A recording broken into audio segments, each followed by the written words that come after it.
Listo, doctor. Doctor, muy buenos días, muy buenas tardes, 4 de la tarde más o menos. Estamos con el doctor Fernando Traseñez Grande, un gran escritor, filósofo, historiador, pero más que historiador y amante de la astronomía, de las matemáticas, de la historia medieval, de la computación, del derecho de pernada, de todas estas concepciones que de alguna forma han roto con todas las concepciones tradicionales.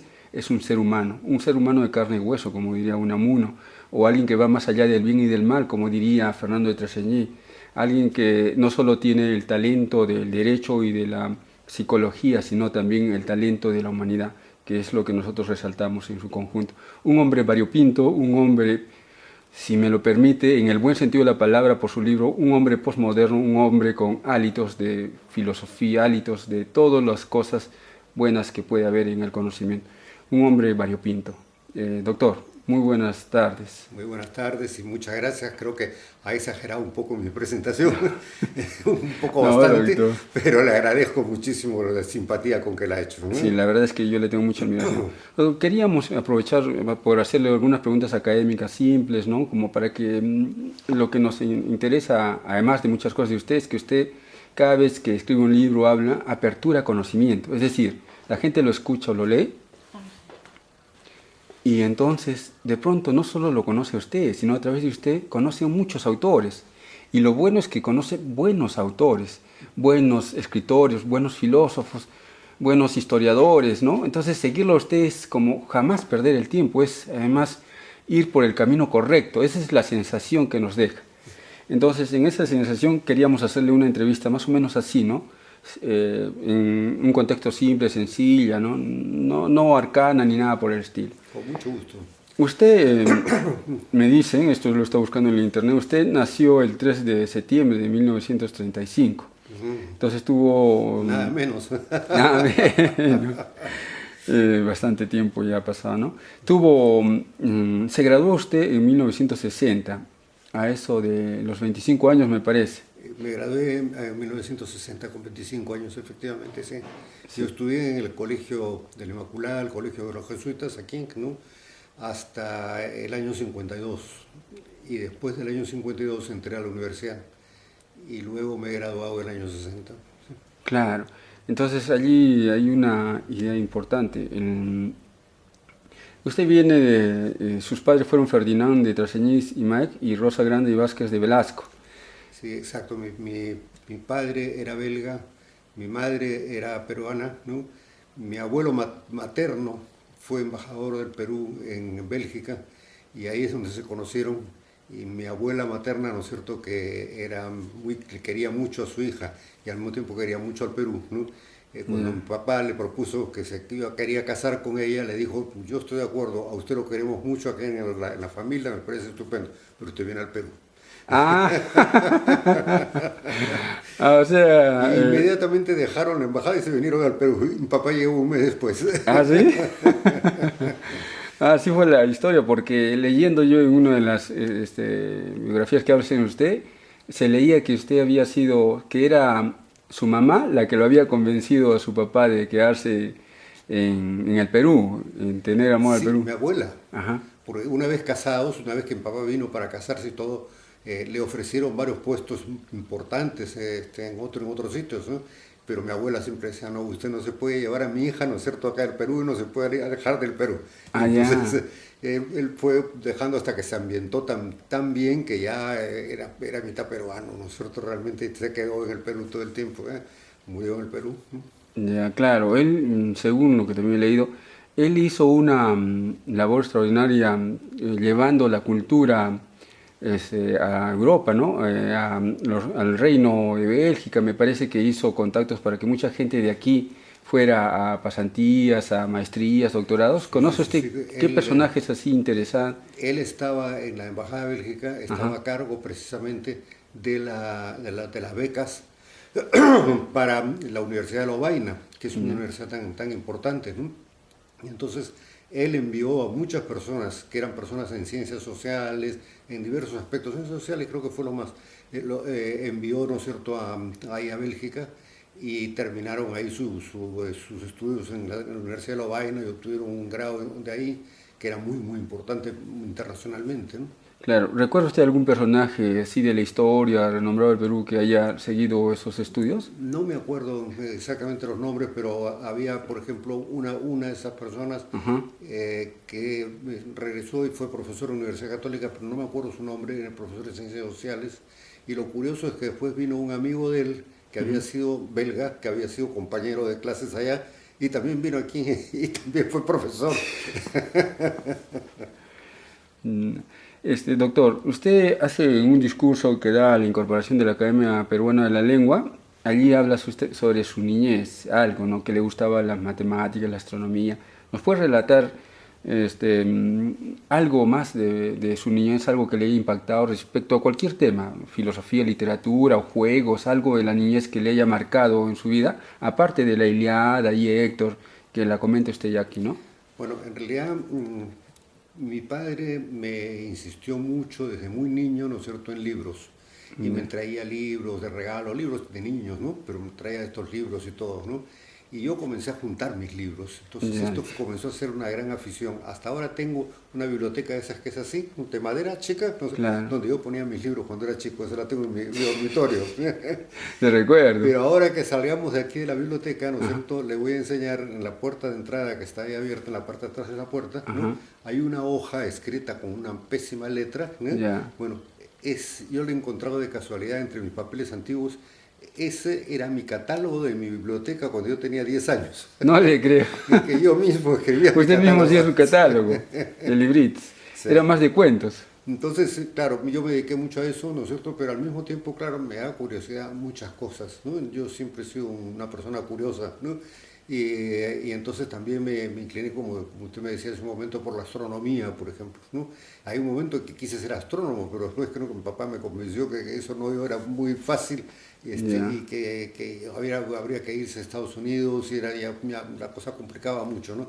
Pero aquí, digamos, fundé la Asociación Juvenil Peruana de Astronomía, claro, sí lo relate usted. que nos reuníamos En el colegio. una vez al mes, eran personas del colegio, nos reuníamos en mi casa, ¿no? Ya, Y yo pedí a mi papá que me comprara un trípode como esos que no eran tan frecuentes en esa época, ¿no es cierto? Y entonces me compré un trípode así y al mismo tiempo un telescopio, ¿no? Esos telescopios largos, así que había. ya. Y no me, Y ya. yo lo instalé en el techo de mi casa, ¿no? Y en esa época, como no había tanto carro y tantas luces, digamos, el cielo todavía se veían bastante bien las estrellas. Ahora no se ve nada, Ya. se ve negro Por el solamente, smog, por ¿no es el cierto? smog. Pero en esa época sí se veía, y entonces yo hacía mapas de las estrellas, chequeaba con los libros cuál puede ser esta es esta, y hacía mapas y cosas de ese tipo. Y hice de la luna, por ejemplo, hice un mapa completo de la parte que se ve de la luna a la Tierra, ¿no? Todo esto trepado en la punta de mi casa. Y tiene Con usted una eso. linterna al costado, porque tampoco no podía poner luces ahí, porque si no, no iba a ver bien. Entonces con una linterna y con eso iba trabajando. Ya, ya. ¿Usted tiene algo anotado de esas cosas, de esos dibujos que hacía? No, los dibujos se me han perdido, deben estar en algunas cajas que hay por ahí, así como me encontré, Sí, debe estar por ahí. Pero lo que sí tengo son los libros de esa época, ¿no? de esa época. Los libros que yo leía en esa época. Bueno, cuando los veo ahora digo, caray, ¿Cómo está usted por ese tipo? hay que ser valiente para meterse a leer estos libros. Y pues, sin embargo, yo me los leía de arriba abajo y a veces ¿Ah, dos sí? veces, ¿no? O sea, tiene usted una facilidad para leer rápida. Relativamente, sí. O sea, leo normalmente, sí. Ya. ¿Y qué piensa usted de ahora esos sistemas de lectura rápida? Hay academias que te enseñan a leer todo rápido. O sea, tú das una mirada y ya les aumentas la velocidad.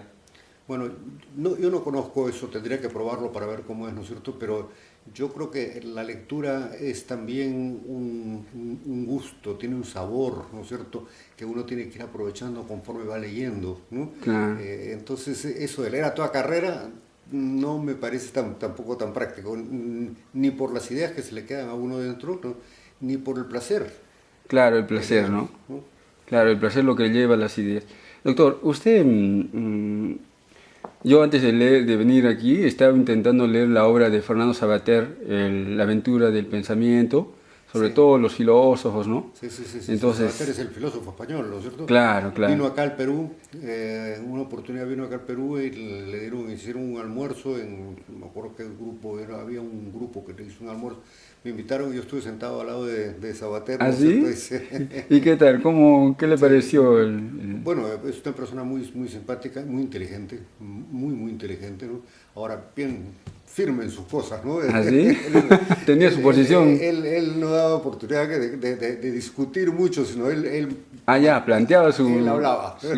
una especie de paladín. Sí, Él, por ejemplo, ha escrito muchos libros, ¿no? sí, Entonces, él, mm, lo último que leí de él es que cuando se murió su esposa, dejó de escribir, porque dice que todo lo que escribía era solo por amor a su esposa. oh, Entonces, a mí me emocionó, porque yo más hago las cosas por emoción, y yo creo que usted también hace más las cosas por emoción, ¿no? claro, claro. Entonces, esa vez nomás usted lo conoció. Pero Esa vez nomás lo conoció usted a Fernando Sabater. ahí lo conocí aquí, sí, pues, como le digo, ¿no es cierto? Almorcé con él al costado y hablamos un poco, ¿no? Y una persona muy interesante, indudablemente, muy interesante. Y yo tengo muchos de sus libros también, ¿no? Ninguno firmado por él, Pero usted está en pero el sí mismo tengo sus nivel libros también. que he ido comprando y he ido leyendo, ¿no? Es un filósofo con lanza en la mano.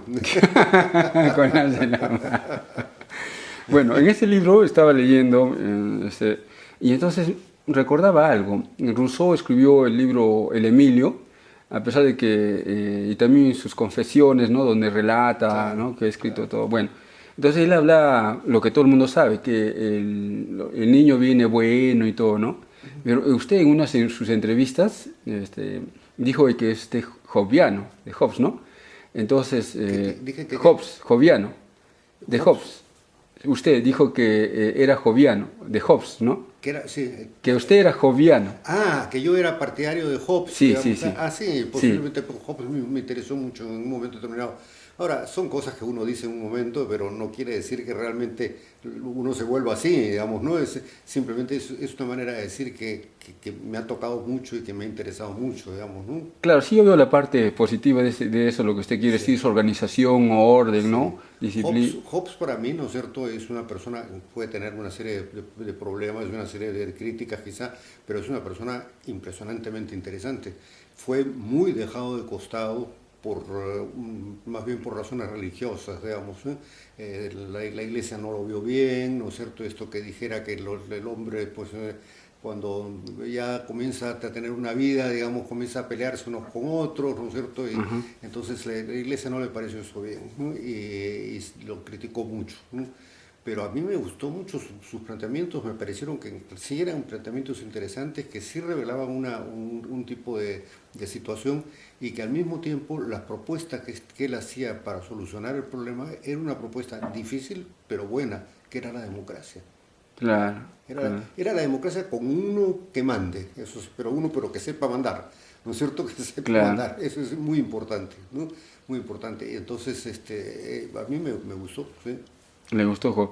Bueno, en esa diferencia, usted considera ahora, ¿no? Que ya sabe sobre, ha pasado tanto tiempo, ¿qué idea está más centrado en las dos? ¿La de Rousseau, que el hombre viene bueno, ¿no? Y luego la sociedad lo corrompe, o la de Hobbes, que el hombre es un lobo para el hombre? Rousseau también me interesó enormemente a mí. Yo Ya. incluso me propuse escribir un libro sobre Rousseau que se Sí, quedó a la mitad.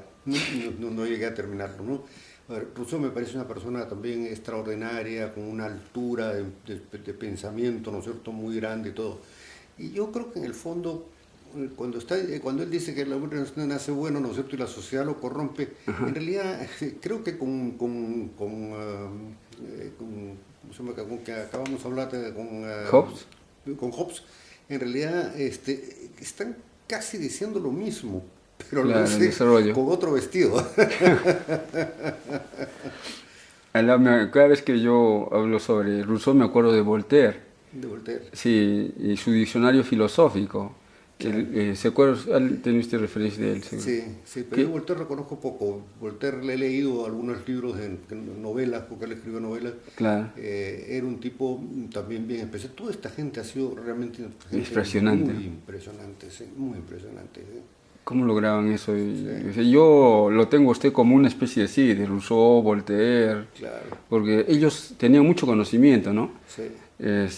Y bueno, Lo malo, claro, es que junto a ellos habían otras personas más alocadas, digamos así, ¿no es cierto?, revolucionariamente, y que terminaban matándose entre ellos, con la guillotina entre claro, ellos, ¿no? Montesquieu, Entonces eso ahí se malogró un poco la cosa, pero bueno, y ahí pues por eso que aparece Napoleón, ¿no? Que Napoleón dice aquí, yo arreglo las cosas de mi manera. Y vaya, se tenía una manera, no se metió ahí con todo, ¿no? se mete.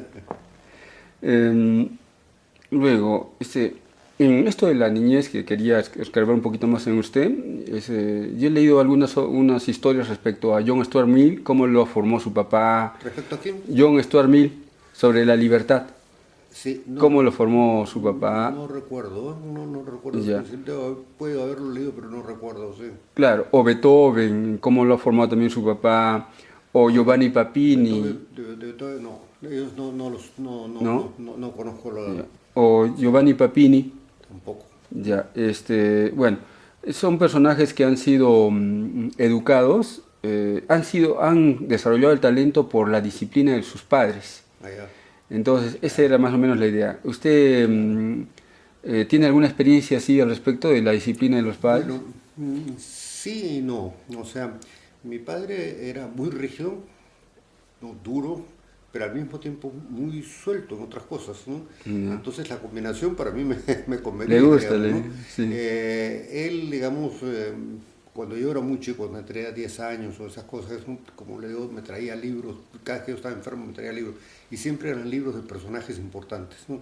Allá. San Martín, Bolívar, ¿no es cierto? Unos libros rojos, naranjas, habían así que tenían todo esto. Entonces yo en mi cama los leía, digamos, esos libros, ¿no? Ahora, cuando ya yo comencé a desarrollar un poco más y cuando ya comencé a meterme un poquito más en política, ¿no? Entonces yo entré más bien por el lado de la democracia cristiana, ¿no? Ya cuando entré a la universidad, entré a la democracia cristiana, y que no es, bueno, ahora hay dos democracias cristianas, ¿no es cierto? Yo entré a la primera, ¿no? A la anterior, y mi papá no estaba contento, ¿no? Mi papá no estaba contento porque decía que era de izquierda, que no sé, efectivamente era bastante de izquierda, pero que era izquierda y que a él no le gustaba eso, que no le parecía que se llevaba por buen camino las cosas, ¿no? A Ya. tal punto que en un momento determinado a mi hermano menor, ¿no es cierto?, lo mandó a estudiar a España para que no se No se mezclara con meta. estas ideas acá. Ya. Pero sin embargo, a pesar de que él me criticaba mucho, digamos, las cosas que yo planteaba desde ese punto de vista, sin embargo, me dejaba mucha libertad. Bueno, tú piensas tú así, ahí vas, ¿no?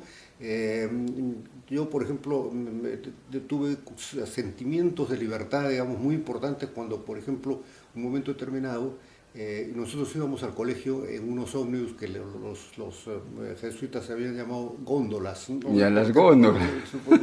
no sé por qué, porque la góndola es de Claro, mar, ¿no claro, es cierto? claro. Pero entonces nosotros íbamos y veníamos en la góndola paraba en una esquina de mi casa, ¿no es cierto? Y habían dos o tres chicos más conmigo, amigos, que también iban, entonces íbamos ahí al colegio. El colegio quedaba en Lima, ¿no? No. Eh, pero cuando llegué a tercera media, ¿no? Entonces yo le dije a mi papá, bueno, sabes que ahora se acabó la góndola, ¿no? A partir de ese momento me voy en ómnibus, ¿no? Entonces, pero ¿cómo va a ser en ómnibus? Que no sé qué, que esto que el otro, además el ómnibus que queda muy lejos. No, no queda muy lejos. De la casa al ómnibus, ¿no es cierto? El paradero, yo tenía 3 cuadras o 4 cuadras. Y luego tenía que ir hasta la Plaza San Martín y del Plaza San Ya. Martín caminarme toda la Colmena, eso sí, casi hasta la Plaza Bolognesi, que ahí estaba el colegio de la Inmaculada, ¿no? Pero me gustaba, pues, porque me gustaba salir, caminar, ver gente, Ah, ver otras cosas, ¿no es cierto? En el camino había una librería chiquita justo frente al hotel que hay ahora, ¿cómo se llama? El hotel que está casi llegando a Wilson, ¿no? Ahí en ya. la Colmena, ¿no? Un hotel con paredes rosadas, creo, ¿no? Al frente había esta librería, una librería chiquita que tenía sus cosas aquí, y después una bajada, había que bajar porque estaba en sótano, entonces uno bajaba y veía ahí todo, entonces era muy, muy ¿Y ahí se interesante. metió usted? Y yo ahorraba plata, ¿no es cierto?, para comprarme cosas ahí, ¿no? Y después, bueno, también como me gustaban los libros antiguos siempre, ¿no? Ya cuando era un poco más grande, digamos, cuando estaría en cuarto de media, en quinto de media, digamos, a veces salía del colegio y me iba todavía caminando hasta el centro de Lima, propiamente, donde había varios sitios que vendían cosas antiguas, entre ellas libros, ¿no? Cerca del Palacio de Gobierno, por ahí, ¿no? Claro, Entonces sí, yo en iba, Azángaro. buscaba, ¿no es cierto? Compraba, si podía, para comprar era otro problema, porque mi padre era muy riguroso en la manera de enseñar, ¿no? Entonces él me daba a mí una cantidad de plata por semana, ¿no es cierto? Que no era mucho, ¿no? Y con eso yo vivía, ¿no? Y con eso yo hacía lo que quería, ¿no? Normalmente juntaba, no gastaba, juntaba y después ya compraba un libro, compraba una cosa así, ¿no?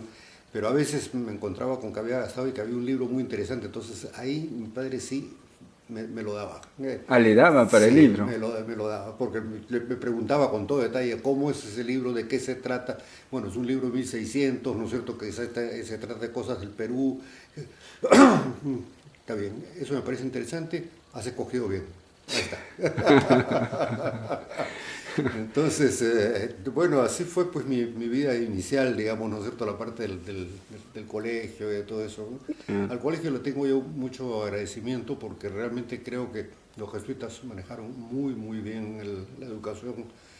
Ahora no conozco porque ya no lo veo hace tiempo, pero sí pues, me reúno con mis amigos de año, dice que, los amigos del colegio, cada vez somos menos, ¿no?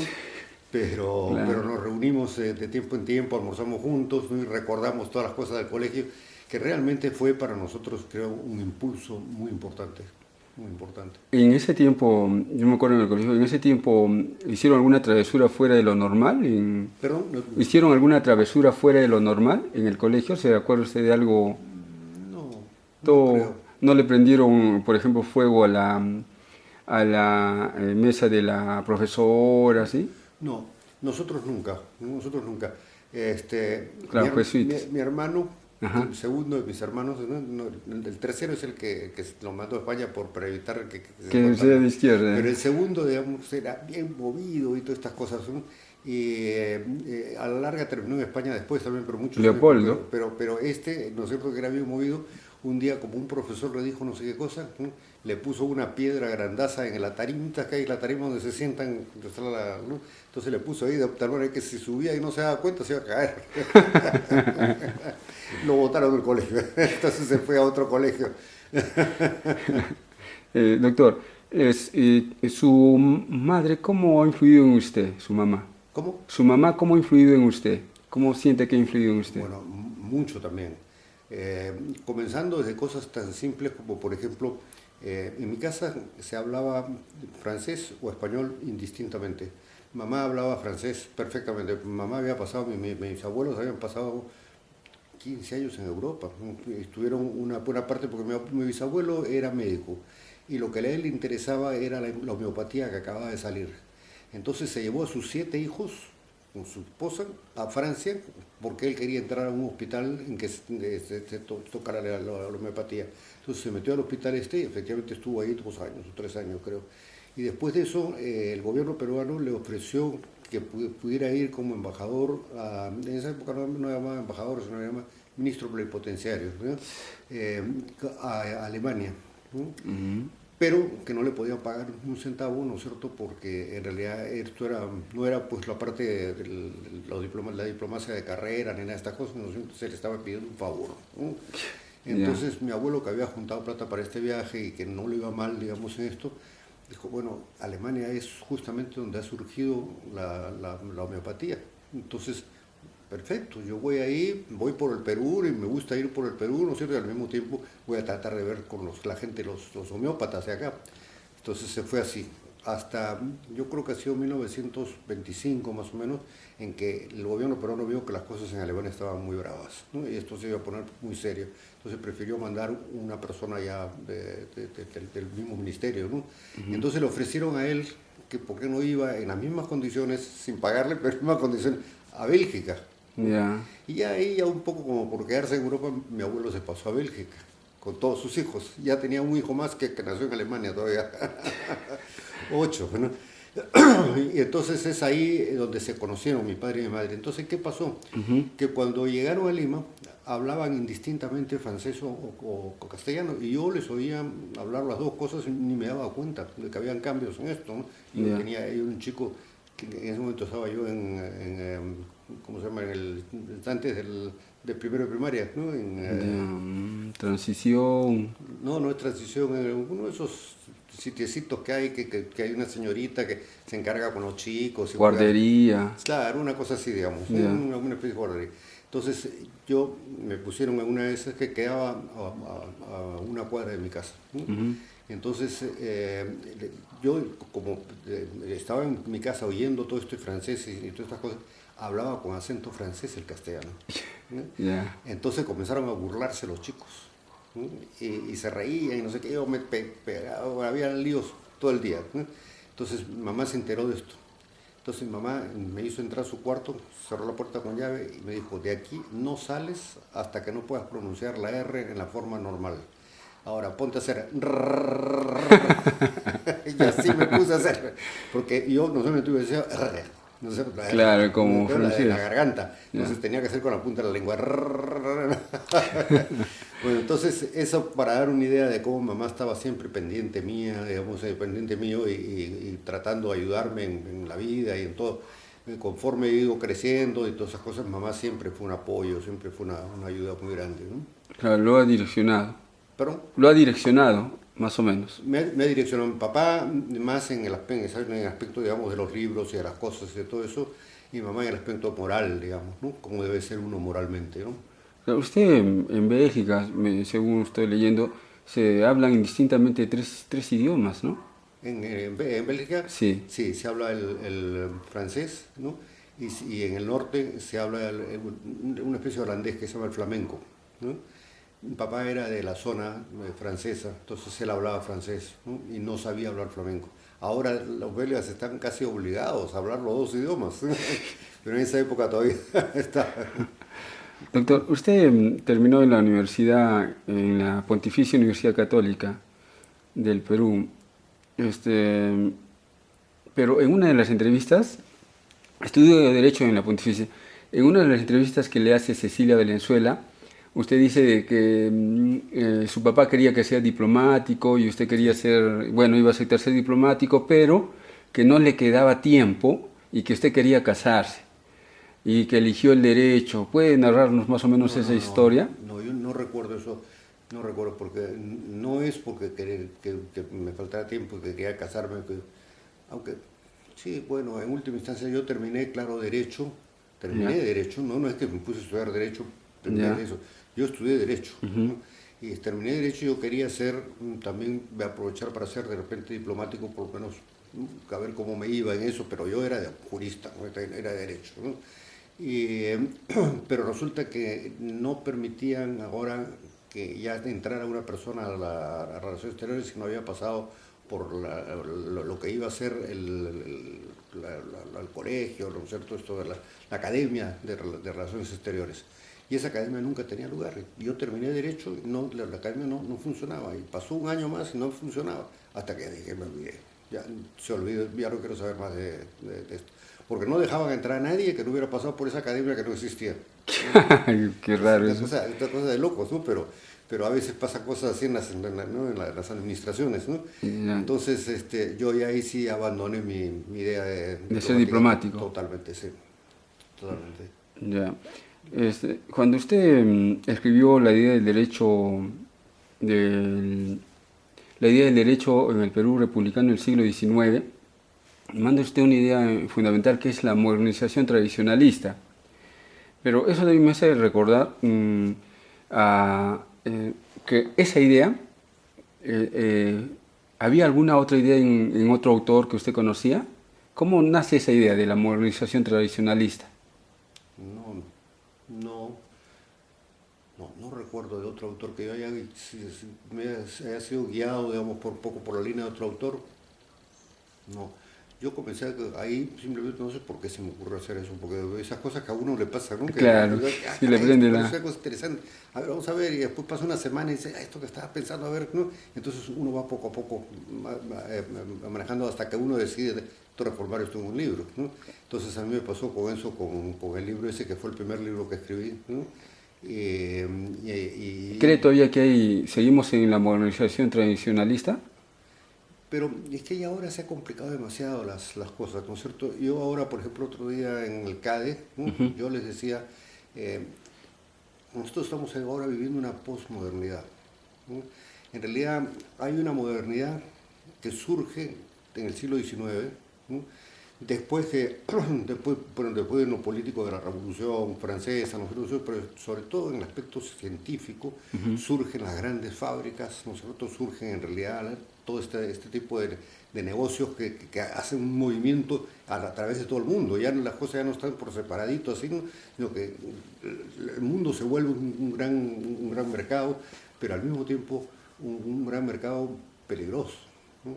Porque en realidad ese humo que sale, ¿no es cierto?, para decirlo tan simple como es el humo que sale de las chimeneas, es peligrosísimo para el ser humano, digamos, ¿no? Y después también ya hay como una especie de falta de gusto por otras cosas, ¿no? La literatura, esa cosa se comienza a bajar, ahora ha vuelto a subir nuevamente, pero comienza a bajar, la gente se quiere dedicar a ser un hombre de negocios, no interesa en esto, ¿no? Entonces, eso sí me preocupaba, ¿no? Y entonces yo el otro día en el CADE les dije, fíjense, yo creo que nosotros estamos entrando a una posmodernidad. O sea, estamos ya sobrepasando el siglo XIX y el principio del siglo XX, que fueron nuestros, ya lo pasamos, lo hemos pasado muy rápido, ¿no? Imagínense, hace simplemente 8 o 10 meses, digamos, quiero decir, no, a principios del siglo XX, ¿no? Yo nací en el 35. Bueno, sin embargo, la época que yo nacía, por ejemplo, casi no habían automóviles. Claro, no había. Casi no había automóviles por ninguna parte, digamos, los automóviles eran unas cositas chiquitas. Papá se compró un automóvil para ir a la embajada, ¿no? Que era un automóvil chiquitito así, por así Y eran caros. ¿no? Y no había nada. Y estamos hablando de 1935, que no es tan lejos, puesto que, bueno, yo todavía sigo vivo acá, ¿no? Entonces Mm. está dentro de mi línea, digamos, ¿no? Ajá. No había nada. Mucha gente todavía seguía usando los antiguos automóviles, esos negros, grandazos, ¿no es cierto?, que tenían en el año 1920, porque los automóviles entraron como por 1905 más o menos al Perú, ¿no? Poquito a poquito, y después en 1920 sí ya había más automóviles, pero en esos automóviles grandazos, ¿no? Eso que llamamos las carcochas, ¿no es cierto? Después no me llamaban las carcochas. Los taxis siguieron con eso hasta que yo tenía 15 años o 20 años. Pues todavía habían esos. Ahora todo eso ya ha desaparecido, digamos, ¿no? Estamos en otro mundo, con otro tipo de automóviles, con otro tipo de cosas, pero al mismo tiempo con otro tipo de problemas, ¿no? Porque ahora los automóviles, por ejemplo, han aumentado de una manera tan terrible, ¿no? Que ya ir de un sitio a otro de Sí, la sí. ciudad es una cosa espantosa, ¿no? Y vamos produciendo además estos Es gases no. de forma muy fuerte, ¿no? Entonces yo creo que esto hay que repensarlo, esto va a haber que tomar un poquito en cuenta eso. Yo les decía a las personas del CADE, les decía una cosa que a mí me llamó mucho la atención positivamente, digamos, cuando estuve en Francia, estuve un año en Francia, ¿no? Bueno, en Francia en realidad hay un sistema ¿cómo se llama? Conexión. ¿Perdón? Conexión. Sí, de conexiones de trenes, pues, ¿no es cierto? Los trenes de la ciudad, ¿no? Por toda la ciudad, ¿eh? Entonces hay trenes que van a todas partes, así. Ya. Bueno, en esos trenes en realidad, ¿quiénes van en esos trenes? Todos. No es que vayan en esos trenes solamente algunas personas que no tienen carro o personas que, digamos, No tienen medios. no, todos, con carro, sin carro, gerentes de empresas, todo el mundo va ahí. ¿Ah, sí? Todo el mundo va ¿Y ahí. van apretados así como acá o hay No, espacio? no están apretados. Están normal, un poquito apretadito, pero normal. O sea, todos ellos prefieren ir en eso, ¿no es cierto?, en el metro, ¿no? Claro, es más rápido. Prefieren irse en el metro que en el automóvil. Y por el automóvil además no les deja pasar por ciertas calles, les pone un montón de frenos, ¿no? Claro, Entonces, mucho ¿para tiempo. qué sirve el automóvil? Para el fin de semana, para irse con la familia fuera de París. Ah, Y ya, todo el ya. resto está ahí. En Estados Unidos, por ejemplo, en Washington, también tienen un metro ahí, sí, hay una parte subterránea, otra parte que está para arriba. Bueno, donde en los sitios donde están los grandes paraderos del metro, hay una estación de autos para dejar los autos ahí guardados. Entonces, ¿qué pasa? Que la gente sale de su casa en su auto, va hasta el sitio más cercano que tiene ahí, ¿no es cierto? Esto, deja el auto ahí y se trepa al metro y se va en el metro a la oficina. Ah, no le creo, ¿sí? O sea, está muy ordenadito. Entonces, yo digo, ¿por qué nosotros no podemos hacer lo mismo? Claro, en primer lugar no podemos hacer lo mismo porque no hay la base, Infraestructura. no sé. Pero en segundo lugar, porque estamos todos leyendo en el periódico todos los días, ¿no es cierto?, toda la cantidad de mujeres que son Violadas. atacadas por esto, ¿no? Hombres también, robos ahí. Entonces, claro, un individuo que se pueda dar el gusto de tener su carro, ¿no es cierto?, prefiere irse en su carro, no, y no en un ómnibus o un O metro en el tren. en esas condiciones, digamos. Pero eso es algo que está mal en Perú. O sea, nosotros tenemos que arreglar eso para el futuro, ¿no? Yo creo que el futuro tiene que ser un futuro bien distinto a lo que nos estamos pensando ahora. Digamos, el futuro debe ser un sitio mucho más, un mundo mucho más igualitario, mucho más seguro, ¿no? Y con posibilidades, digamos, de ir cada vez más lejos, porque la manera como está yendo el pensamiento humano, digamos, en los últimos años es a una velocidad extraordinaria. Pensemos en la computadora. La computadora, yo soy uno de los primeros que tuve computadora acá en el Perú, porque a mí me interesa mucho esa cosa. Entonces, yo me mandé traer una computadora de Estados Unidos, una señora que yo le había hecho un servicio jurídico que me dijo, ¿qué cosa es lo que quisieras que te trajera yo de Estados Unidos? Porque vivo en Estados Unidos. Entonces le dije, me encantaría una computadora, pero una computadora pues es un problema, ¿no es cierto? ¿No? Ya no eran las grandes, ¿no? La computadora grande como la que tenía la Universidad Católica, que eran 4 cuartos, no era eso, sino eran las computadoras manuales. Entonces me dice, no te preocupes, yo te la traigo. Y efectivamente vino y me la trajo, ¿no? Y entonces yo a partir de 1980 más o menos he tenido computadora. 1980. 80, en el año 84, 85 la Universidad Católica trajo un montón de computadoras también para el uso, para venderlas a precio de compra a las personas. Yo compré una ahí también, ¿no? Y me pasé a una computadora un poquito más complicada, ¿no? Pero es que cada vez en esos 5 años ya había evolucionado la computadora de una manera impresionante. Y después de repente aparecen los celulares, ¿no? Bueno, los celulares, un día un amigo mío, ¿no es cierto?, me dice, vamos, acompáñame a Estados Unidos, que yo tengo que hacer un negocio ahí, y de paso vemos tal otra cosa que tú me has dicho que querías ver, que no sé qué. Bueno, le dije, ya, vamos juntos a Estados Unidos. Entonces llegamos allá, bajamos del aeropuerto, fuimos a la parte donde están los automóviles, ¿no? Y mi amigo ¿no es cierto?, pidió para alquilar un automóvil, ¿no? Entonces lo alquilamos, él iba manejando, y de repente yo veo que él toca unos botones, unas cosas, ¿no? Y se oye una voz, ¿no?, que le dice, uno podía escoger en castellano o en inglés, ¿no?, que le dije, no, usted para llegar a tal sitio tiene que, a esa esquina tiene que torcer a la izquierda y ahí te viene a la derecha. Y dije, ¿qué es esto? No puede ser. Esto ya es una cosa, pero de locos, ¿no? Bueno, y sin embargo, eso era el comienzo de los celulares. Era el comienzo de los celulares y que después van a pasar a los otros aparatos del carro, digamos. Nosotros no usamos mucho los aparatos del No carro. se usa por acá. Porque hay muchas callecitas. Hay muchas callecitas, sí. No sé por qué, ¿no? Pero en todo caso, todo eso ha sido aumento. Ahora, el celular ha aumentado de una forma tan increíble que yo tengo un hijo mío, el mayor de mis hijos, de mi segunda esposa, está viviendo en España porque está estudiando en España, ¿no? Y nos comunicamos con él todos los días. Por WhatsApp.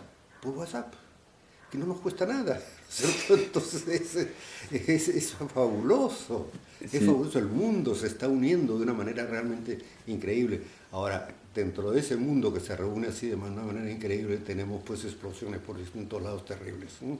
Entonces toda la cosa árabe, digamos, con las explosiones de los árabes fanáticos, porque no son todos los árabes, no son todos los musulmanes tampoco, ¿no es cierto? Son musulmanes de ciertas categorías especiales, digamos, ¿no?, que crean un desorden tremendo. He visto que ahora hasta en Nueva York se han volado no sé cuánta gente, ¿no? Entonces, eso es muy peligroso para esa noción de mundo que se forma uniéndose. Por ejemplo, con Rusia, antes Rusia estaba muy lejos y era el enemigo. Ahora Rusia, ¿no es cierto?, es parte de Del mundo. Europa y simplemente punto. Y nos Tienen un vamos a poco de su... lío con las naciones que están al costado, digamos, ¿no? Pero nada más, pero es un país como cualquier otro. Tenemos ahora la Olimpiada, ¿no es cierto? Claro, nos vamos a El Rusia, fútbol, ¿no? por suerte. Claro, la tenemos ahí. Antes hubiera sido impensable. O sea, hace 20 años decir que se iba a hacer una de estas cosas en Rusia, ni Rusia lo hubiera admitido, ni el resto de la gente, ¿no? Había mucho conflicto. Claro, ¿no? Entonces estamos cambiando. ¿Eso es gracias al Internet? Pero ¿Eso sería gracias también al Internet? me En parte. imagino, pero también, sí, pero también, bueno, yo creo que ha sido, no se dice abiertamente, pero yo creo que hubo un fracaso del sistema comunista. Claro, sí, ¿No? sí. Y entonces este fracaso llevó a que había que armar Rusia de nuevo, digamos, ¿no? Y ahí apareció este señor Putin, que bueno, me parece que tiene el mérito por lo menos de que ha cogido un país que estaba muy complicado, ¿no? Y lo ha levantado, ¿no? Ahora, no es lo más democrático que puede haber, pero siempre. no es cierto, Pero lo está organizando. quizá es un primer paso para una democracia posterior, ¿no? Eso sí, ¿no? Sí. Bueno, usted conoció usted al doctor Carlos Fernández Cesarego. Él hizo un libro también, una teoría, la teoría tridimensional del derecho. Pero también dijeron que había un paralelismo con la obra de Miguel Reale, que también estaba trabajando sobre eso. ¿Sabe usted esa historia? A Miguel Real no lo conozco, no. Ya, del doctor, A Carlos Fernández Cesarego sí lo conozco muy bien, de muchos años. todavía sigue. ¿Qué le parece el doctor Carlos Fernández? Yo he visto o sea, no he visto mucha cercanía entre ustedes dos. Es como que si fueran dos áreas distintas, Es pero que geniales los dos. él se separó en un momento determinado. Él en realidad, él comenzó en San Marcos, creo que a enseñar en San Marcos. Pero después lo conocimos y todos nos interesó mucho. Él es mayor que yo, o sea que era un poco como yo. Si yo estaba en la universidad, él estaba quizá como profesor muy joven, digamos, una cosa. Y entonces se le contrató como profesor en la Católica también, ¿no? Y nos hicimos amigos, o sea, era una persona muy bien. Ahora, él tiene un carácter un poco difícil, ¿no? No es un mal carácter, ¿no? Ya. Sino simplemente esas cosas que él maneja las cosas de una determinada manera y tiene que ser así, ¿no es cierto? Y además él piensa que tiene todos los elementos en su mano para poder tomar decisiones, ¿no? Entonces, en muchos casos es verdad, porque es un hombre muy capaz, muy capaz, muy ¿no? leído, Muy capaz. Pero en otros casos, por lo menos son casos contradictorios, que admiten una contradicción, digamos, ¿no es cierto? El mundo está hecho de contradicciones, ¿no es cierto? Claro, y hay que... Entonces, uno tiene una opinión, el otro tiene otra opinión, y eso no le gusta a él, ¿no? Creo, yo tengo 82, ¿no? Sí. Y él yo creo que tiene bastante, no bastante, pero tiene varios años más que yo. Yo decía, dos personas, bueno, al doctor Carlos Fernández Cesarego se lo toma más por el lado del socialismo, de esa idea de la sociedad, ¿no? Y a usted más por el lado de la libertad. Sin embargo, él hizo un libro que salió de su tesis, que se llamaba El derecho como libertad. Ya. Y es una cosa contradictoria, no contradictoria, pero sui generis, ¿no? Él le gusta mucho el socialismo, pero tiene un libro que se llama El derecho como libertad, que es un libro más tirado al otro lado, ¿no? Claro. Entonces yo decía, dos grandes personalidades para mí, usted y el doctor Carlos Fernández Cesarego, y quería preguntarle sobre eso. Eso era el punto. Otra, ahora, doctor, esto de pensar cuál es la solución, si alguien tiene la razón o el otro no, o que hay conflictos, esto de que este problema de que hay contradicción nos lleva a una pregunta, o al menos a mí me lleva a una idea, ¿no? La clásica pregunta de ¿cuál es el problema? O tal vez son los dos. ¿Es la persona o el sistema? ¿Qué es lo que falla aquí? Pero tenemos que ver exactamente cada caso en particular y saber de qué estamos hablando, digamos, ¿no? En términos generales así es muy difícil hablar. Pero si vamos a ponerlo en términos generales, yo diría en la mayor parte de los casos lo que fallan son las dos cosas. Yeah. O sea, lo que hay es dos puntos de vista distintos, digamos, de cierta realidad, y muchas veces la persona que imaginó una cosa y la persona imaginó la otra, no encuentran unión y se fastidian, ¿no? Y entonces comienza un poco Claro. de discusión entre ellos, ¿no? Ahora, la discusión es una cosa sana, Claro. ¿no? Porque siempre es levantar las cosas para verlas bien, ¿no?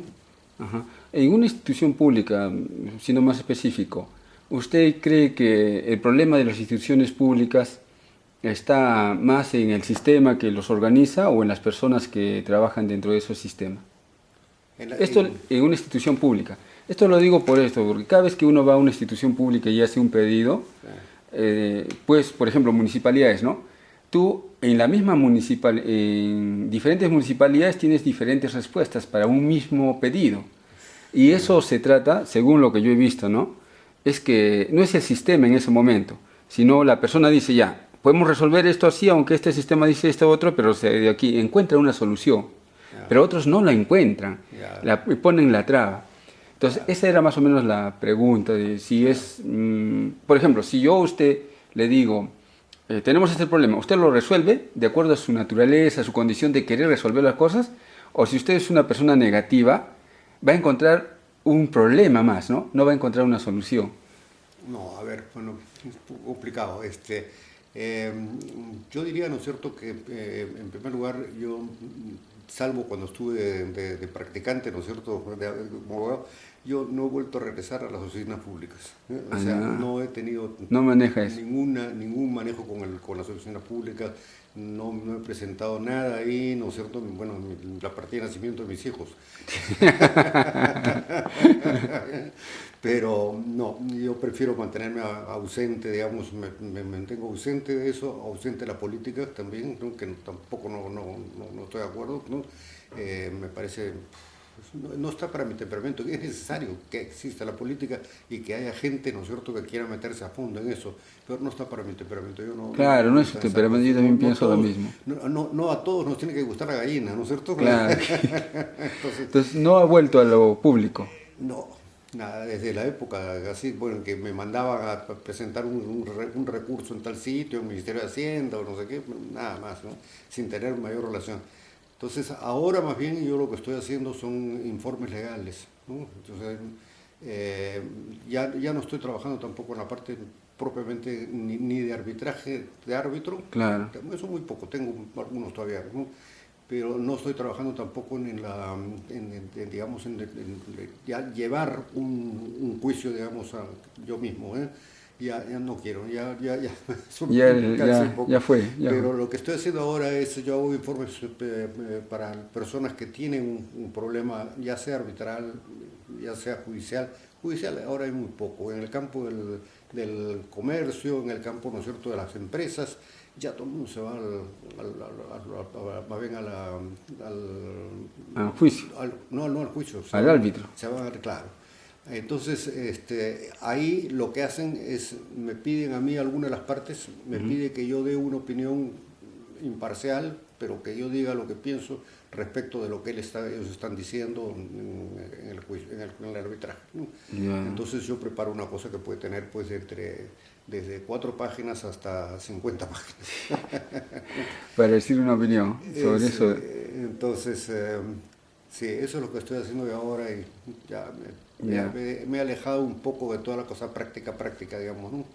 Ya. Doctor, ¿usted a los cuántos años se doctoró?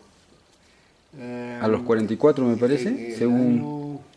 A ver, te voy a decir, yo estuve un año en Francia haciendo el doctorado allá, que ese ha sido eso sí me parece que el año 80. ¿Conoció usted a Michel Foucault? No, el año 70. ¿A quién? ¿A Michel Foucault? A Sí. Foucault no lo conocí, a Michel Villé lo conocí. Una persona extraordinaria, de primera, pero de primera. A Foucault creo que lo he visto en algún momento por ahí, pero no he tenido relación. Con Michel Villé, en cambio, sí se ocupaba de nosotros, de la parte de filosofía del derecho, ¿no? Que era lo que yo estaba más interesado en ese momento. Entonces ahí estuve un año, ¿no es cierto?, con el doctorado, y cuando regresé a Lima, me gradué de doctor acá en Lima. Ya. Y ahí tuve un jurado extraordinario, tuve un jurado como 9 personas. Que eran 9 personas para el sí, doctorado. Ahora son 3. siempre han sido 3, pero no sé por qué a mí me pusieron como 9 personas, todo el mundo quería estar ahí. Y el más importante era León Barandarán, ¿no es cierto? Una persona con la cual yo he tenido bastante relación también, ¿no? Sí. Claro, aparte de ellos, de él, ¿quién más estaba en ese jurado, se acuerda, doctor? ¿Perdón? Aparte del doctor León Barandiarán, ¿quién más estaba en su jurado? ¿Cómo? ¿Quién estaba en su jurado aparte del doctor León Ah, Barandiarán? estaban toda la gente de esa, mayor que yo, digamos, o sea, que estaba de derecho. Eh, pero gente joven todavía. Creo que estaba, por ejemplo, ¿cómo se llama? Caramba, mi amigo que se acaba de morir, Avendaño, no. Avendaño. Estaba, Avendaño. creo que Jorge Avendaño, ¿no es cierto? Estaba Felipe Osterling. Es Todos gente. ellos me llevan a mí 2 o 3 años, digamos, ¿no?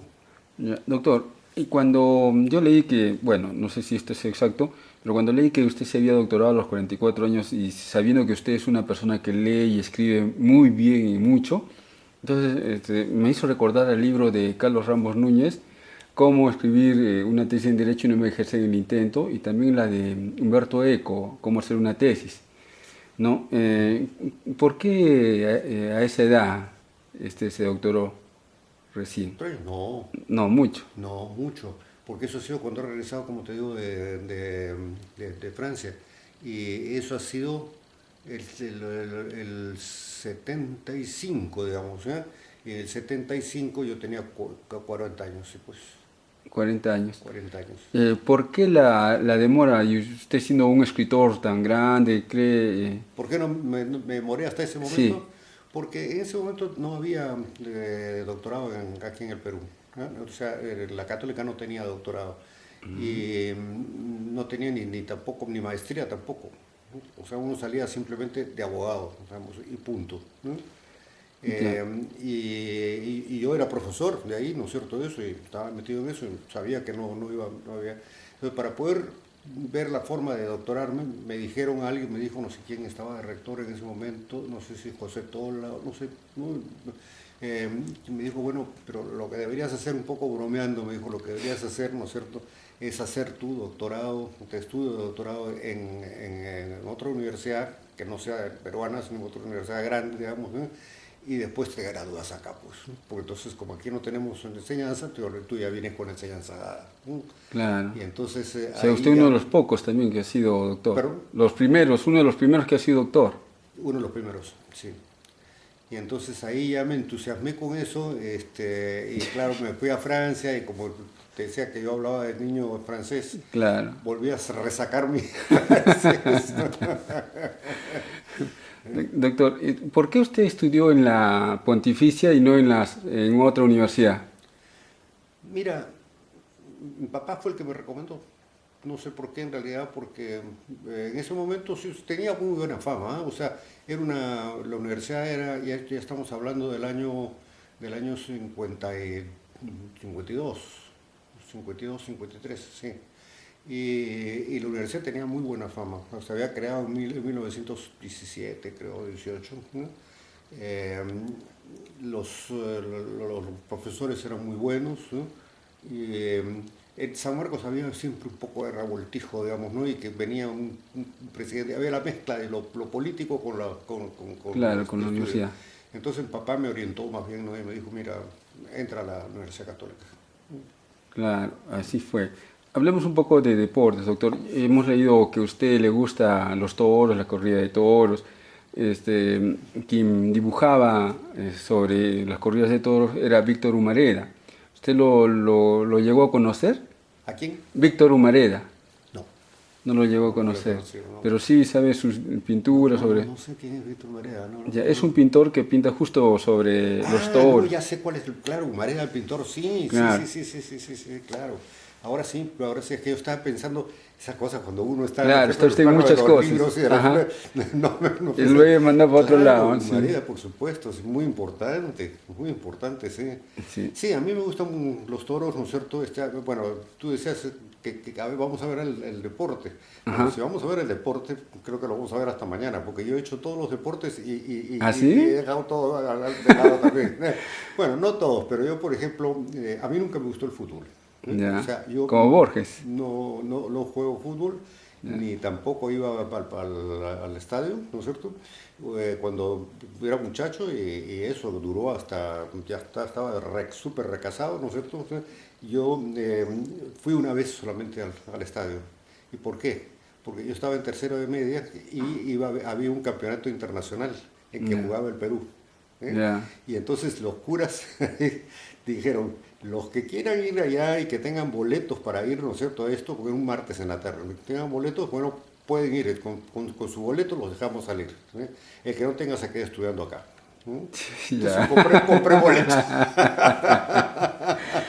Doctor, Pero ya. en realidad yo de los deportes que yo me he dedicado, digamos, más bien más de chico, hay un poco de todo. Por ¿A qué, ejemplo, por ejemplo? me dediqué, me gustaba la natación.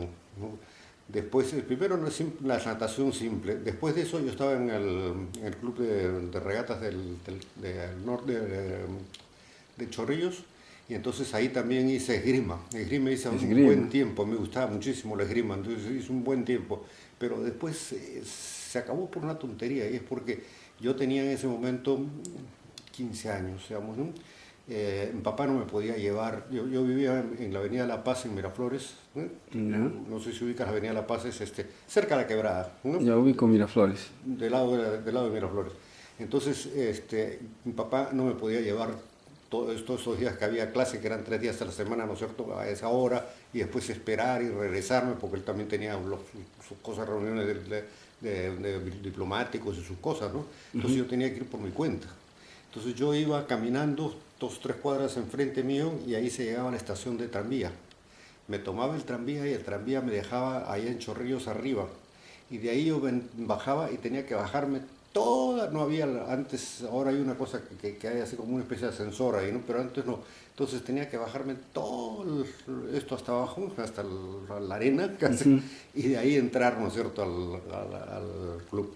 Entonces ahí yo pasaba un par de horas, o 3 horas, digamos, practicando, y después tenía que volver a regresar igualito, ¿no? Entonces Ya. llegó un momento que lo dejé. Pero después de eso, también hice equitación en una época, pues eso porque a mi papá le gustaba también. Ahí mi papá me metió a la equitación, no sé, y a mí le agarré gusto. O sea, aquí en Lima había un club de equitación que quedaba por un sitio como por la avenida Salaberry, ¿no? Y entonces era muy curioso porque en la avenida Salaberry, toda la avenida Salaberry del centro tiene árboles, ¿no es cierto?, así, tiene unas pistas, árboles, y aquí tienes una vereda como para ciclistas ahora, ¿no? Ahora. Ahora, en En ese la tiempo. época que yo estaba montando caballos, eso era para caballos. ¿Ah, sí? Eso era para caballos. Y los caballos atravesaban todos a la vez, desde la playa hasta el otro lado. ¿Y usted Y estaba había en eso? mucha gente que montaba caballos, curioso, mucha gente, ¿no? Y aparte porque habían de los dos tipos, ¿no es cierto? Caballos nuestros, ¿no? ¿Cómo se llama? ¿De paso? De paso, y caballos, digamos, De carrera. no eran de carrera propiamente, pero caballo normal, digamos, un cierto caballo normal, y más bien quizá un caballo más cercano al del picador. No, Pero bueno, y después de eso me volví a dedicar al mar, ¿no? Un día de casualidad fui a dar una conferencia en Estados Unidos, ¿no? Y ya estamos hablando, yo ya estaba, me había graduado, o sea que ya esto debe haber sido por 1960 y tantos. ¿eh? Fui a dar una conferencia allá y en el regreso vi que el avión, yo podía tomar un avión que venía directo hasta Colombia y de ahí de Colombia, era de Nueva York a Colombia y de ahí a Lima. Pero había otra posibilidad, que era venir de ahí, de Colombia, hasta, ¿cómo se llama esta punta que disputan en Estados Unidos y que ahora se considera que es parte de Estados Unidos? Bueno, Hay una punta ahí con una serie de islas muy bonitas y todas estas cosas, ¿eh? Ya. Entonces vi que podía parar ahí. Y dije, caramba, entonces si paro acá, eso me parece una buena idea, porque paro y voy a ver si aquí aprendo un poco más de nadar y bucear. Efectivamente, fui y en el hotel en que estuve ahí, tuve un día, ¿no? En el hotel en que estuve había una piscina, ¿no? Y entonces en esa piscina había un señor que enseñaba a bucear con Ah, máscara. claro, a usted le gusta el buceo, ¿no? ¿Perdón? ¿A usted le gusta el buceo? Sí, entonces yo ahí aprendí a bucear. Ahí aprendí a Ah, bucear, pero lo que más me impresionó es cuando estaba yo al costado ese, yo tenía que hacer todo lo que el otro hacía. Estábamos 4 metros para abajo con una piscina honda, ¿eh? Y lo que más me impresionó es cuando de repente él se quitó esto acá, ¿sí? ¿Eh? Y me dijo, tú ahora. Y yo dije, me voy a tragar la piscina entera. Pero yo no sé cómo, pero sí la saqué, la puse todo bien. Entonces llegué a Lima porque me dijo, al mañana vamos al mar. Entonces les dije, pero mañana yo regreso ya en Lima. Yo que estoy de paso y no puedo quedarme porque además tampoco ni tenía la plata para quedarme tampoco. Entonces, bueno, pruebe allá en su país, ¿no? Entonces me vine acá, ¿no es cierto? Inmediatamente me conseguí un equipo. un equipo y entonces incluso con aire atrás, ¿no? Ujú. O sea, con unos tubos de aire. Y esos tubos de aire me los llevaba a la marina, en la marina me los llenaban, ¿no es cierto? ¿no? Y de ahí me iba a cualquier parte, me iba a veces a Pucusana, otras veces a Paracas, otras veces, ¿no es cierto? Acá al frente no, porque en Miraflores al frente no, porque es peligroso, hay mucha ola, ¿no? Pero ir a un sitio que estaban las olas más tranquilas y que hubiera un poco de cerros que entraban en el mar, que es lo más bonito. Bueno, ahí me metía, entonces estaba todo eso y ahí he buceado, pero bastante, Sí, realmente. ¿Sí? doctora, usted ha vivido Son, bien son un montón de, como ves, de experiencias. aficiones bien diferentes, ¿no? Sí. ¿Y tiene usted algún libro escrito sobre eso, doctor? No, O sea, no que tengo hubiera nada, sido bonito no tener un tengo libro nada, sí, escrito no sobre tengo eso. nada. Ya que me dijo usted que no le gusta el fútbol, doctor, usted también en uno de sus textos habló de que lo había recibido Jorge Luis Borges. Jorge Luis Borges, sí, Sí, claro. ¿me puede contar esa experiencia, por favor, doctor? Ah, sí, fue una cosa. Yo en realidad he sido siempre y sigo siendo un fanático de Jorge Luis Borges, me parece realmente extraordinario, ¿no? Entonces hubo un momento en que yo era miembro del consejo de la universidad, ¿no? Y entonces yo propuse que se le diera un título de doctor, especialmente profesor emérito, no sé qué, ¿no? A Jorge Luis Borges, que lo hiciéramos venir de Argentina. Argentina, porque era una persona que no podemos dejar pasar y para la Claro. universidad era muy importante, ¿no? Se discutió bastante en la sesión, ¿no? Pero después se aprobó. Pero me dijeron, bueno, pero tú te encargas de hacer todo el arreglo, porque aquí... Ya. Bueno, le dije, yo me encargo de hacer todo el arreglo. Entonces, en realidad, lo que hice fue mandarle al cónsul, creo que era acá, ¿no? una carta diciéndole que la Universidad Católica quería hacer esto con este señor y que por favor nos pusiera en contacto con él, ¿no? Nada, no contestaba, ¿no? Yo mandé otra vez, no contestaban, ¿no? Entonces hubo un momento en que ya pasaron como 2 meses en que no me contestaba, yo ya estaba furioso, ¿no? Con esto, ¿no? Sí, doctor. Y entonces lo llamé por teléfono, ¿no? Y ahí sí me contestó, ¿no? Entonces me dijo, mire, sí, yo no le he contestado porque en realidad es imposible, ¿no? O sea, el señor Borges no puede venir porque usted sabe que está ciego, ¿no es cierto? Y no puede venir, ¿no? Y le dije, mire, yo sé que está viajando para distintos sitios y la Universidad Católica quiere darle un premio, ¿no? Entonces me dijo, sí, pero que no sé qué. Entonces le dije, mire, además me parece muy mal que yo he estado llamando por teléfono y le dije, he estado fatigando el teléfono. La palabra de Borges. Claro, de la palabra, Claro. durante todo este tiempo, le dije, ¿eh? Y entonces me dijo, me dice, mire, los teléfonos no se fatigan. Le dije, usted no ha leído a Borges. Bueno, ahí ya se rió y ya nos conseguimos la avenida de Borges a Lima y se le dio el título efectivamente. Y yo lo recibí en el aeropuerto. Me permitieron con otra persona más, que creo que era el secretario de la universidad, llegamos hasta la escalera, ¿no? Entonces él bajó ahí ayudado por algunas personas y todo eso, pues, estaba ya en una condición complicada, ¿no? Pero a alguien le dijo, aquí está el doctor de Trasñí que le representa a la universidad, ¿no? Y él, claro, yo estaba acá y él estira la mano aquí. Yo tuve que correr y ponerme enfrente para darle la mano. Y después de eso, bueno, lo hicimos pasar al sitio donde hay un sitio especial ese para la gente que trae maletas y que es gente importante, entran a una especie de cuarto, ¿no? Claro, es entonces, una pasar al cuarto y entraron los periodistas, ¿no? zona VIP. Pero La zona VIP. la zona VIP. Y entraron los periodistas, ¿no? Entonces los periodistas todos querían hacerle preguntas, no sé qué, que no sé cuándo. Era muy gracioso porque él contestaba así, pero con una frescura. Alguien le vino y le dije, no sé qué le dijo de un filósofo, no me acuerdo quién era, un filósofo de la Edad Media, ¿eh? Y entonces le dijo, por ejemplo, ese señor, pues le dijo el periodista, no sirve para nada, porque para nosotros, ¿para qué nos sirve ahora? ¿No?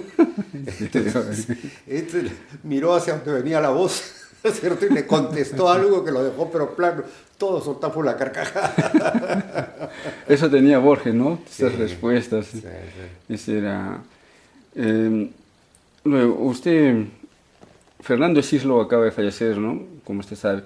Él ha muerto en una... ¿Quién? Fernando Esislo. Hoy sí. Ya. Él escribió antes escribió un libro que se llama La vida sin dueño. Ah, sí, no lo conozco. Ajá. Sí, él escribió sobre eso, justo. Y él, Fernando Esislo, se quedó en el Perú, ¿no? Y en un escrito de uno de sus hermanos, también dijo que su familia le gusta viajar, ¿no? Y teniendo usted también la posibilidad, usted se arraigó en el Perú. Usted, Cislo se quedó aquí, porque amaba el Perú y él quería antes estar en París, ¿no? En Francia. Claro. ¿Usted, cuáles fueron los motivos por los cuales se quedó en el Perú? Bueno, es bien difícil adivinarlo, ¿no? Porque en realidad yo creo que él se casó en el Perú también. No, usted. Ah, yo, Se quedó aquí. ¿por qué me quedé yo aquí en el Perú? Sí, ajá. Porque soy peruano. Tan sencillo como eso. Soy peruano, quiero mi tierra, ¿no es cierto? Me gusta el Perú, y he querido siempre trabajar para el Perú. O sea, siempre he querido... Nunca ha querido irse. Los libros y las cosas y todo es para darle al Perú, ¿no? O sea, fuera nadie me conoce, ¿no es cierto? No sé, bueno, sí, ahora sí hay una serie de gente que me conoce fuera, ¿no? Sí. Pero en todo caso es una cosa así, más de cortesía, diferente, ¿no? Pero mi vivencia es con el Perú, indudablemente. Pero usted nunca ha querido irse al extranjero. Nunca. Nunca ni se me ocurrió. Y ahora que me ha preguntado, me he quedado concertada. Nunca se me hubiera ocurrido siquiera, ¿no? Ahora, tengo 2 hermanos que viven en España, ¿no? Sí. Doctor, César Gil Lebrán hizo una vez, en una entrevista mencionó que usted le había llevado un arbitraje y habló muy bien de usted. Yo me acuerdo que una vez él estuvo en mi oficina, ¿sí? En Miraflores, yo tenía mi oficina en Miraflores, y vino para un asunto de un arbitraje. No me acuerdo de qué se trataba, pero era un arbitraje. Y que habían varias personas me recuerdo así sentados todos alrededor de la mesa, pero no me acuerdo quiénes eran. Ya. Creo que él trajo un abogado también. Entonces había un abogado que no sé quién era, y no sé cómo se trató el asunto, no sé ni lo que era, ni cómo resultó. Doctor, usted ha escrito muchos libros, pero entre ellos están varios. Queríamos saber por qué el de los títulos. Primero, Pensando insolentemente. ¿Por qué ese libro? Claro, usted adelanta en su libro que era para provocar, ¿no? Pero nos podría decir... Claro, es provocativo, pues un cierto es simplemente una forma de provocar, efectivamente. Cuando uno piensa, se supone que no se piensa insolentemente, ¿no? Entonces, claro. Pues, estoy pensando insolentemente porque creo en cosas que los demás no creen, ¿no? Esa fue muy buena. La otra, Notas impasibles. Notas impasibles en realidad era porque ese es el libro de cuentos, ¿no? Ajá. Porque ahí en realidad lo que yo pretendía hacer era como que yo cuento esos cuentos, pero de una manera totalmente como si a mí me llegaran los cuentos, yo fuera una pared y los reparto. Un poco así, ¿no? Claro. Imágenes rotas. Imágenes rotas en realidad también es en cierta forma eso. Son una serie de cosas que son imágenes, pero que son partes, ¿no? No son cosas completas, en realidad siempre son cuentos, ¿no? Entonces es por eso que también le puse eso, ¿no? Sí. Ya. Testigo presencial, porque testigo es el que está presente, pero bueno, testigo presencial. Bueno, no necesariamente testigo es el que está presente, ¿no? Ya. Uno puede ser testigo quizá de lejos o quizás puede llamarse. Hay personas que yo veo que las llaman el testigo de tal, el testigo de cual, no sé, Claro. ¿no? Pero no es lo mismo que estar ahí, ¿no? Claro, Eso es claro, lo que yo claro. quería. Usted quería reafirmar la idea. Así es. Sí. Ya. Ahí Voltaire habla sobre el origen de la palabra testigo, dice que aquellos que se... Bueno, Claro. lo otro. Yo me acuerdo, de niño leí una obra, la Paco Yunque, y cuando leí Paco Yunque, el final no me dejó desconcertado, y cuando terminé esa obra de Paco Yunque, comencé a buscar la segunda parte del libro, pensando que era un libro, y siempre de niño pensaba de que faltaba una parte porque uno piensa de que los finales son siempre felices. Claro. Pero esa sensación que sentí allí, también la sentí cuando leí su escrito sobre su hija. Y me ha quedado la sensación, no sé, por eso se la pregunto con mucho respeto, doctor, que usted escribió La angustia de la escritoria en memoria de Julie de Trasegny, Sí. una obra que se llama Maldita sea. A mí me gustó, me impresionó mucho esa historia que usted puso y yo me puse a buscar sobre esa obra. Pero Madrita Ciegas, Maldita sea. Madrita Ciegas, ¿dices tú? ¿Es una obra de Julie? No. No, no, maldita sea. Ah, Maldita sea, eso, Ajá, sí, maldita ella sea. había publicado eso. Maldita sea. Ella era una chica con muchos golpes personales. Pero eso es cierto, doctor. Pero ¿Eso es cierto? ¿Esa historia que usted ha narrado es cierta? yo no me acuerdo ya bien lo que cuenta en Maldita sea, porque yo No, no, no. después... La historia de su hija. La historia de su hija o ¿De su usted? hijo, de su hijo debe ser. Claro. No, debe ser de su hijo, porque en realidad ella lo que tuvo, ¿no es cierto?, terrible, me parece, ¿no? Es que se casa, ¿no? Y de repente tiene un hijo, y el hijo muy bonito, todas estas cosas, todo muy bien, muy simpático, todo macanudo. Tiene un segundo hijo, también de primera y todo eso, y de repente el primer hijo se enferma y se le muere, a los 2 años de edad. Y el otro chiquito, ¿no?, un poquito después, unos meses después, se le muere también. Entonces esto la zamaqueó a ella. Esto fue un golpe para ella terrible, verdaderamente, ¿no? Entonces ella ha escrito eso por descargarse, me imagino, también de todo eso, ¿no? Ella llevaba adentro una cosa muy complicada, muy complicada. Entonces ha escrito un montón de cosas de distinto tipo, pero yo siento muchas veces, incluso en cosas que no tienen nada que ver con eso, siento por debajo esa angustia de ella, ¿no? Ese dolor de ella, ¿no? O sea, Claro. ¿Usted ha leído a Charles Bukowski, doctor? ¿aquí? Charles Bukowski. No. No, cuentista también. Doctor, usted es reconocido como historiador y, bueno, en su libro habla sobre Ginés y un montón de autores, ¿no? Entonces, yo me preguntaba si usted, que ha integrado la Academia de la Lengua Peruana, ¿no?, ha creado algunas palabras, así como peruanismos, así. No he creado ninguna Yo palabra. pensé que sí, porque usted es tan creativo, doctor, que yo pienso que sí, ¿ah? Pero bueno. Bueno, de repente lo he creado y después me he olvidado. Eso también puede ser que, porque a veces ese tipo de palabras surgen cuando uno está en una conversación muy animada, ¿no es cierto? De repente, un poco casi como broma, surge una nueva palabra, ¿no? Sí, Pero si uno no la mantiene, se olvida rápidamente, ¿no?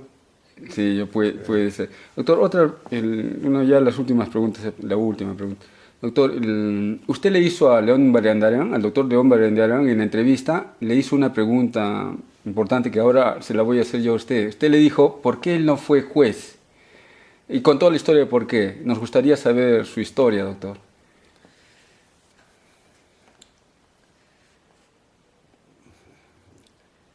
Mire, es bien complicado, ¿no? Bien complicado porque no me quiero pelear con los jueces, ¿no es cierto? Y el decir yo no he querido ser juez es un poco como si estuviera uno diciendo no, esto no me gusta, como ofendiéndolos, digamos, ¿no?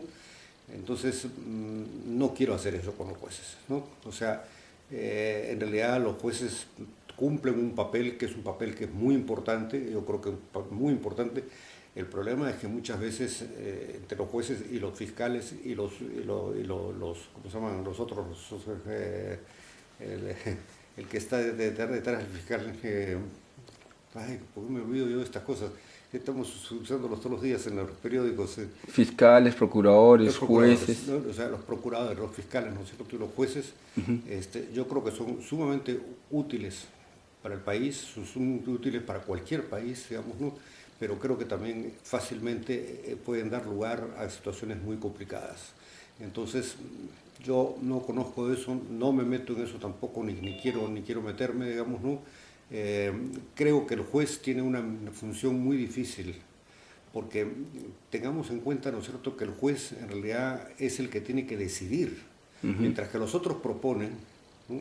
El juez tiene que decidir, y decidir en realidad, claro, después va a haber otro techo, ¿no es cierto?, que es la corte arriba, ¿no?, que va a decidir la lo Suprema. que el juez, pero ahí termina, ¿no?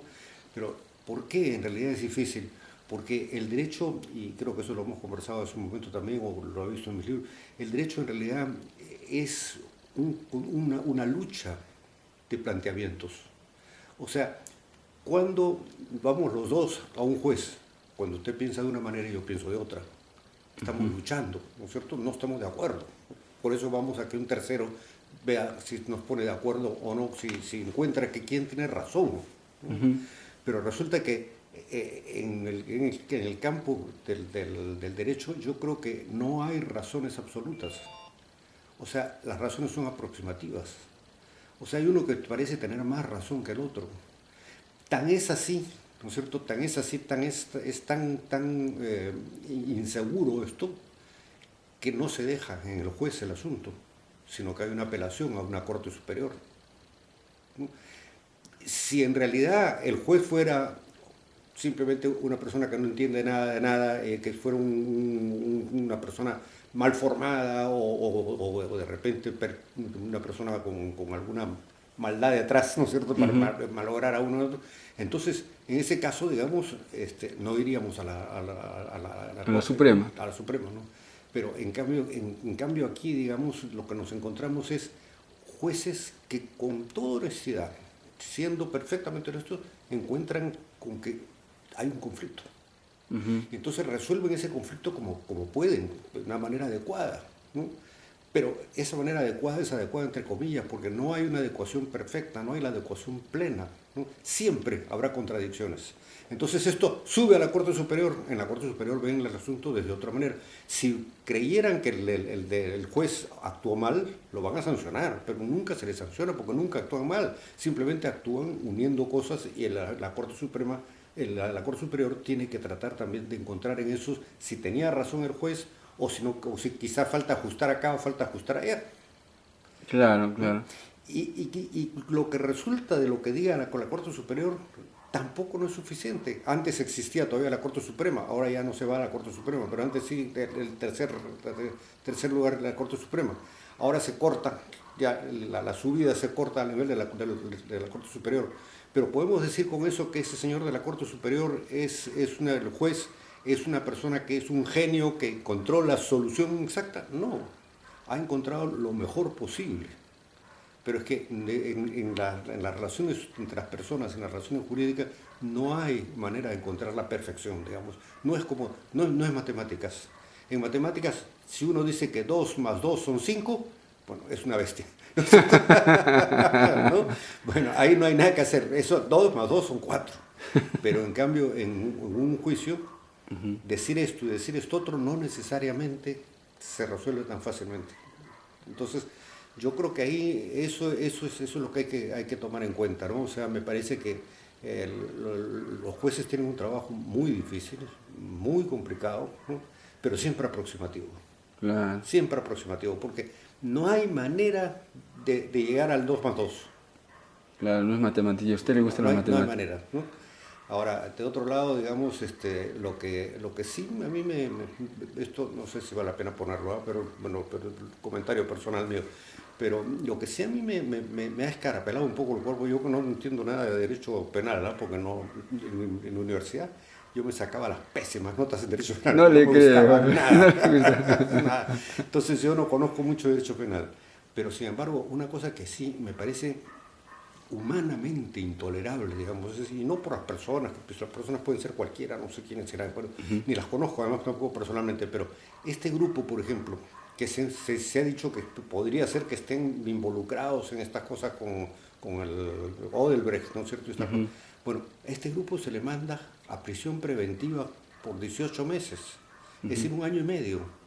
O sea, este grupo que ni siquiera se sabe si son o no son delincuentes, ¿no? se les manda, ¿no es cierto?, a estar con los delincuentes, con los asesinos, los ladrones ahí, por un año y medio. Y muchos de ellos deben tener cercana a mi edad, digamos, ¿no? Entonces ya no les queda nada. Y todo esto simplemente preventiva. ¿Qué es esto? Para eso, ¿no es cierto?, existe, y existe en los otros países, y aquí apenas Azabache lo ha mencionado, ¿no? Porque Azabache es un hombre inteligente, lo ha mencionado, pero nadie le hace caso, nadie le hace eco, ¿no?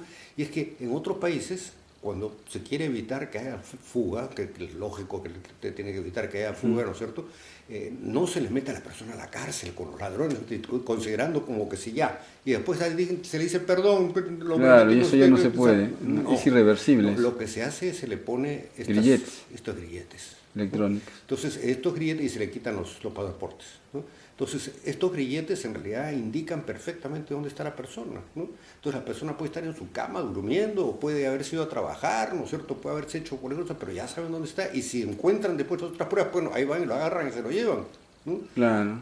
Pero no meterlo con los ladrones y con los asesinos. ¿No? Pero aparte, la cárcel no resuelve nada, pues, ¿no? Claro. O sea, no es algo que resuelva. Claro. Si resolviera algo, todavía, ¿no? Pero no resuelve nada en la cárcel. No resuelve nada, simplemente dice, ¿no es cierto?, esto tenemos que verlo con más detalle. Punto. Doctor, ¿qué autores de derecho usted recomendaría leer? Que le gusten a usted, que diría la gente. Así de memoria me parece un poco difícil, ¿no es cierto?, de decirte, pero bueno, yo creo que, por ejemplo, Leo Maranderán, sus cosas son interesantes, se han quedado un poco atrás, ya estamos en otro derecho, ¿no? Ahora hay un derecho mucho más complejo, más complicado, ¿no? Pero están saliendo gente nueva que justamente también está presentando cosas de derecho interesantes. Ayer me invitaron a almorzar 4 personas que habían sido alumnos míos hace 10 años, ¿sí? Y conversábamos un poco de cómo están, entonces, y la invitación además era porque me querían regalar un libro que uno de ellos había escrito, ¿sí? Yeah. Excelente libro. Pero ¿Sí? Excelente libro. ¿Cómo se llama el autor? ¿No es Alfredo Bula? Ricardo León Pastor, Carlos Ramos Núñez. No. Que son más o menos sus discípulos. Lo conozco además muchísimo, ¿no? Pero estos son 4 personas que yo ya no me acordaba de ellos, yo no conocía. Ahora, hasta el momento después te digo... Claro, no se preocupe, doctor, no se preocupe. No, lo tengo ahí. No se preocupe. Pero realmente bien interesante ese almuerzo, porque hemos hablado un poco de todo, ¿no es cierto? Como si fuera algún alumno más ahí también, ¿no es cierto? Así, entonces, bien simpático, bien interesante. Y me dio mucho gusto el que me dio el libro me parece, lo he ojeado solamente, pero me parece interesantísimo, muy minucioso además, ¿no? Es sobre teoría del derecho, no es sobre derecho civil, es teoría del derecho, claro, pero mete cosas de derecho civil también para poder armarlo, ¿no?